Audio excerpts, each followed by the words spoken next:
Ladies and gentlemen, we are back. I am your host, The Ultimate Fan, and you are on The Ultimate Fan Experience. Today's guest, the one, the only Coach Casey from the Houston Texans. Welcome to The Ultimate Fan Experience. Oh, wow. Go a little crazy with it, right? Yes. Well, this is what it's all about. It's all about the energy, and who else brings more energy than NRG than the Houston Texans cheerleaders, right? No one. Nobody. Not even myself, ladies and gentlemen. There's just too many of them. That's it. They've got me beat by numbers. They do. They are. But 34 on 1. That's good odds. I like those odds, but I promise you it doesn't happen very well. So on my end. Well, ladies and gentlemen, Casey has given me this opportunity to kind of give you a little backside of Houston Texans cheerleaders. I'll let you a little bit inside and just tell us a little bit about yourself. Mm-hmm. Well, now? Yeah. Let's just get into it. Okay. I grew up in Houston. All right. Born and raised Houston proud. There you go. And so I was a cheerleader myself. So it's really bittersweet to get to be back now as the coach. Right. And I always say, D'Amico, you're not the only person to ever play and coach for this team. I mean, Casey herself, 2012, 2013, Houston Texans cheerleader, and then took over head coach in 2018. So, and she does a terrific job. I mean, the girls are always on point. I don't ever see a mess up. If I do, I see the frustration in her voice, and she lets them have it. So it's pretty cool. But so let's go ahead and continue. I'm sorry. I kind of stopped you on that one a little bit. What else do you want to know? Everything, growing up, when you got into cheerleading, what made you want to make it a profession? My goals changed as I got older. So I've been dancing since I was 3. I'm a dancer by trade. Okay. Which is something that I think confuses people because we call them the Houston Texans cheerleaders, but they're not actually cheering as we think of it, right? They're dancers. So the way I kind of explain the nomenclature to people is that so much more is expected of them than just what they do. So their talent might be dance, but we want to step it up. I don't just need professional dancers. We need people that are cheering for our football players, cheering for our community. And so that's, to me, where that nomenclature comes into play is that they're cheering on things, on people, on our community, but they do dance. Right. So, So I've been dancing since I was 3. Yeah. A lot of choreography. Yeah, my whole life. And so I wanted, when I was growing up in a dance studio, I wanted to own a dance studio. And then I got to high school and I was dancing on my drill team and I wanted to be a drill team director. I go to college, dance on my college team, and I want to go back to Kilgore College Rangerettes. I want to be that director. And it's my goals kept changing. I was because I was always living in the moment and loving what I was doing. And so my dreams could only be as big as loving what I was doing in that moment and wanting to give back to it. So, continuing on, and I end up with the Houston Texans. In the back of my mind, it's like, man, I'd love to be the coach of that team. But I honestly didn't even think I'd make the team. I was like, I'm not good enough. My mom kind of tricked me into trying out. Really? Oh yeah. I blame it all on her, and I also get to grant her all the praise for it. But I wanted to go off, be a professional dancer. Thought I was I might do Vegas, I might do Broadway, I might do LA. I didn't really have clear pathway ahead of me. I just knew I wanted to be a professional dancer. I wanted to be a performer. And I had just gotten off of a cruise ship. It was my first job out of college. And I was back in Houston, just working hard. So I was actually selling cowboy boots at the time and just paying my bills. And my mom said, Casey, if you're going to be a professional dancer, you need to practice auditioning. Right. I was like, she's right. And there aren't that many dance auditions happening in Houston, and cheer tryouts are coming out. And she goes, I heard about this on the radio. You got to show up and do it. Mom, I'm not good enough to make that team. I'm not pretty enough. I'm not strong enough. I'm not athletic enough. Any excuse. I had it. Got you. But she caught me. They weren't true excuses. No, and she threw back at me what I had told her was that I needed to practice auditioning. It's a talent itself. Right. I was like, okay, Mom, you're right. So I go show up, and then I didn't get cut round 1. I didn't get cut round 2. I didn't cut. And now I'm a finalist. Right. And I was like, there's no way. And I was just going through old emails, really old emails. And I actually found the email that my dad sent to his whole company. My daughter is a finalist. Please help us vote. And so it was crazy to go back, and I saw my little headshot that was on the website. And Coach Alto was no joke either when like she that played, voting mattered. Yeah, absolutely. I remember. Not to say it doesn't now, but like she was about it. She was committed.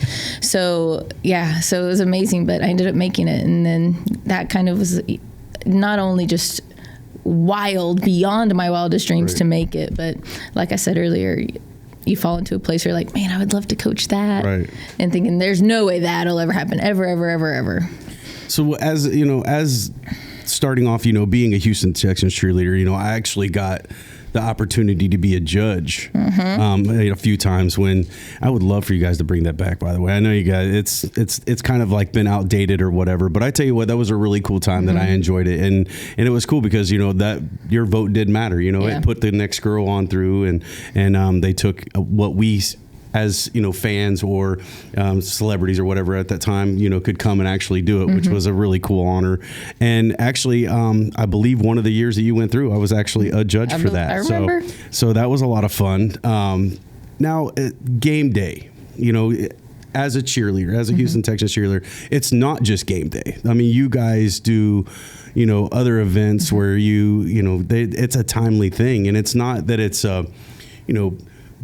big turnaround pay, things like that. A lot of the things you guys do, it's for the experience. It's for it to be a Houston Texans cheerleader is to have that, the opportunities that come that, and then getting to, I guess where I'm trying to go with this is that it's not just game day. You guys are all over the place, and like you get called and you're like, hey, I need to be here. We're opening an HEB or doing this. They're running around. Yeah, they're running around, and it takes a lot of work to do that. But I know a lot of the cheerleaders, they start off there in college and things like that, and they're doing this, just for the experience, which is really cool because of the opportunities you guys get. Yeah. Well, on that. Yeah, sure. The first thing we're looking for is a Texans fan. Oh. And so that helps. And absolutely. It's people who want to give back to our community and to our family, our fans. And so it helps with the motivation for them behind. It's not just game days. And not just practices, but you've got to do these appearances. And what's going to make those all those appearances fun is to being a Texan fan. Making those connections with people. Touche. You got me on that one. Responsibilities of a cheerleader. I'm pretty sure it's pretty demanding. Very. They're professional athletes in their own right. Right. And it's like, it's training, it's practices, how burnt out do you get as their coach sometimes? I'm burnt out now, mid-season. And I told him, I said, I know I'm tired. Yes. And if I'm tired, y'all are way more tired because I get to come to practice and just be eyeballs, do this, think through that, what's working. But they have to be physical and they're moving through things, and I'm giving them notes. They have to correct those notes. And so practices are way harder on them than me. And so that's why I always think my level of exhaustion, I got to multiply that for them to gauge how they're doing. Build it up. We've got a few fun, quick questions for you, and we're going to run through them real quick. First and foremost, favorite Halloween candy? I'm not going fast. You told me fast fire, and I'm not going fast. Favorite Halloween? Kit Kat. Mini Kit Kats. Mini Kit Kats. Yeah, mini means you're going to get more chocolate per bite. Is that what it is? Do the math, ladies and gentlemen. All right. Favorite halftime performance? That I did or I choreographed? Oh. Ooh, we're going with choreographed. We'll do both. No. The one that you were favoring. No, I have two that I love that I choreographed. T-Pain. T-Pain. Okay. Was fun. All right. Yep. T-Pain. That was a good one. I like that one too. Go-to song to hype up the crowd. Ooh, the crowd. I'm a traditionalist, and I really love Bulls on Parade. There you go. You got to get it. Yes. And you see the cheerleaders do their version of like a headbang in that moment. There's like, all that hair is flying that hair's going everywhere. It pumps me up, and I have not gotten tired of that song after. I don't think I'll ever get tired of it. The Clay Walker, I'm okay with, that moving down. But, I do like Slim's Houston Texans. I really like the way that got choreographed. That fit in nicely for us. It always did, yes. But Bulls on Parade. that's a little part of my soul. Yeah, right. Favorite cheat meal, and don't hold back. It's a whole meal. I think it's a whole pizza. At least. It's a whole pizza. I get specifically this one pizza, and it comes in a black box. I'm like, I want the one that's in the black box. Okay. Because it's going to be cooked a certain way. And then I want white sauce, which I just learned it could be Alfredo or it could be garlic parm. So I tried garlic parm the other day. That was fancy.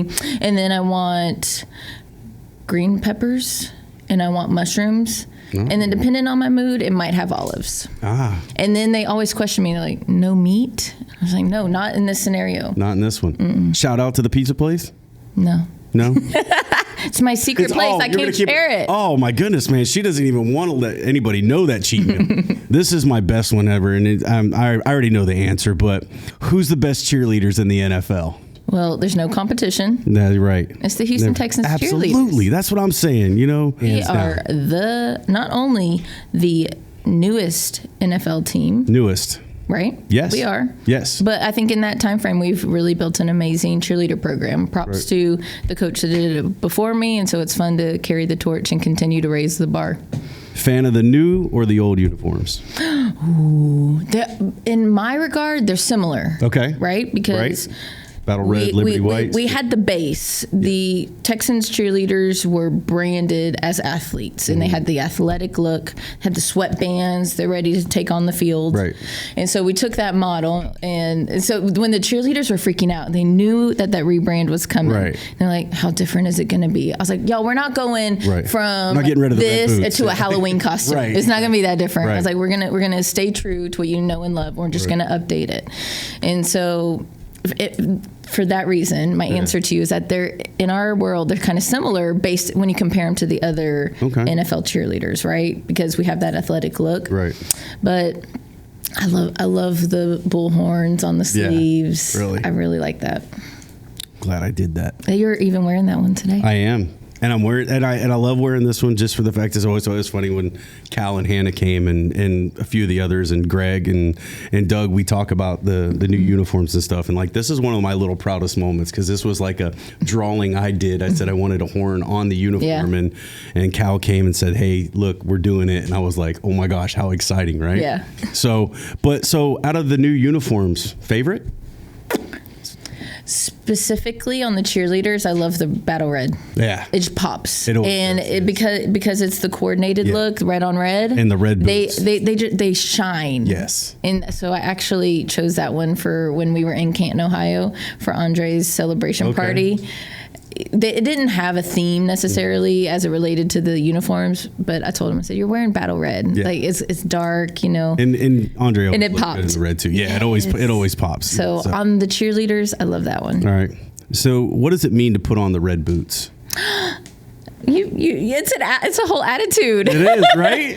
Yes. Actually, that's one of the questions I asked the cheerleaders. I'm like, all right, when you put on the red boots, who is it that in our alumni or our current team, who is it that you imagine I want to do it like them when I put on the... So it's funny that you're throwing this bit back at me because I just got done asking all 34 of them this question. What does that mean? I love that. It means that you're holding yourself to a different standard than you do just going from home to work and back, right? Yeah. You put on your red boots, you're expected to represent the entire Houston Texans organization. Absolutely. You are expected to be a part of our community and want to give back to it, right? So you can't just be floating and like, I'm a Houstonian. No, I'm a Houstonian who cares about others, and I have to carry the weight of that and the importance of it, in my opinion. Yeah. Because, I don't know, it's community first, and then all the other things fall into place behind it. I love that, community first, because that is what the organization has always been about, community first. So I totally agree with you on that. Coach, we went through the little fire and stuff, and I just want to know, what is your approach to creating the routines, right, to match the energy of the Texans games? Like when you're sitting there and you're thinking about what we need to do for the game and get ready and stuff like that, what makes you pick a song and say, you know what, we're going to learn this choreography? Oh, that creative part of my job is one of my most fun and favorite parts. Yeah. Nice. Well, it's got to fit within our music strategy. Is it the genres of music we're wanting to hear in game?